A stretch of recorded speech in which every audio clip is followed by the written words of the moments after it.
Hello, welcome back to Garden Obsessed. My name is Carla. My handsome honey is behind the camera again today.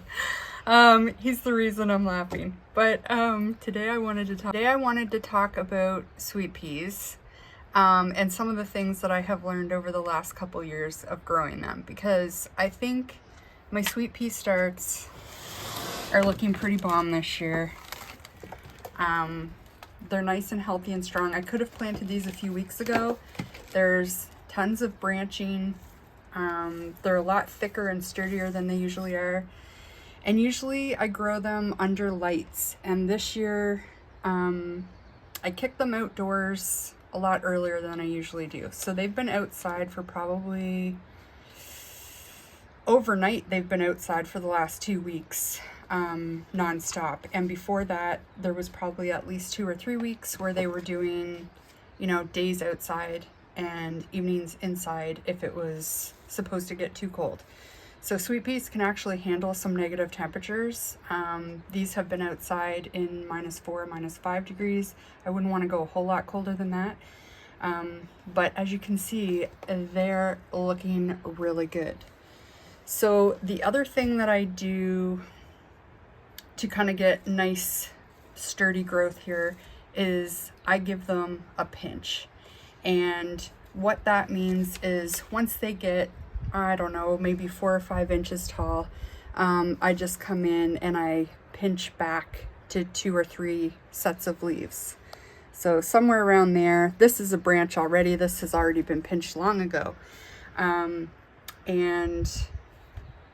that helps indicate to the plant that it needs to branch out. And the other benefit to that is you can propagate some of those cuttings if you are low on seed or just don't have space. Like I have this one tray of root trainers, which I'll take out and show you in a second, because I do think that is one of the keys to success with sweet peas. Not that it's the only way, but it's a way that I've found success.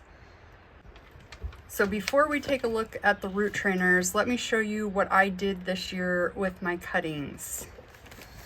So this year, when I pinched my plants, I ended up putting them in jars of water just like this. They were pinched down here. I removed the lower sets of leaves if they were going to be below the water line.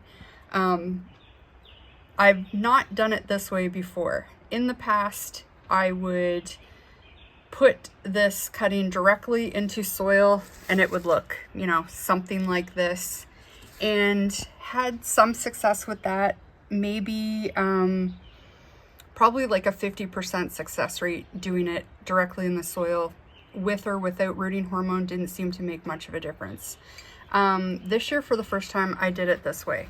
And other than, I think I have like about a dozen different varieties, and this triple G variety is the only one that didn't root. So the rest of them all started developing roots at the bottom, like this. Some of them quite aggressive root systems. And from there, I went ahead and potted them up into cell packs like this.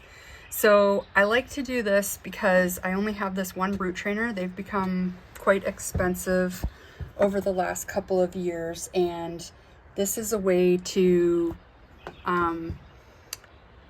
not have to have multiple trays, and you can use fewer seeds. Like there's a few varieties I only had like 4 or 5 seeds, so this way I can double the amount basically than seeds that I have. You can see these have been indoors, so this is normally what my sweet peas would look like. They'd be getting tall and leggy. There'd be no branching. That's okay. Like these I've babied a little bit because they were cuttings and I wanted to make sure that the roots took hold. But now that it's time to plant them outdoors, I have every confidence that these will recover. But it's really nice when you're starting with something like this. So these root trainers, I'll take one out here. If I can get one out. They're in here tightly. And they're also kind of fragile. So I'm very careful with my root trainers. But basically this is like a clamshell type of a container, and you can see that there's lines on it. So what this does, it's a deep container. So sweet peas like to have deep roots, and a lot of, like, you know, your cell packs, you can see the depth difference. Sweet peas are going to do a lot better in something like this than they are in something like this. So you don't have to use root trainers. There's all kinds of things that you can use, like just a deeper, larger pot. I did a video, I think it was 2 years ago now, where I used toilet paper rolls. They were successful, but this is my preferred method. The other thing I really like about these is they open like a book. So it's really easy to transplant your plants without causing too much damage to the root system. And here you can probably see some of the roots. They're going all the way down. They follow those channels all the way down. And this will produce a nice, healthy plant. They just snap together. And those are root trainers. You can stop for a second. Okay, so my cameraman is AWOL. He's chasing the dog. But those are my key sweet pea tips. And I do think it's going to be game changer this year, having these sweet peas grow outdoors in the cold quite a long time before I actually plant them out. We're still about 2 or 3 weeks away from our final last frost.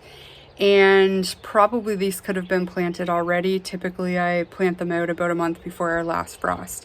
And sometimes, you know, because they're taller and lankier, generally when I do that, even after the hardening off process, because they haven't grown in the cold, low, like basically slow and cold is what I've done this year. They tend to have more wind damage. They get a little more sun scald.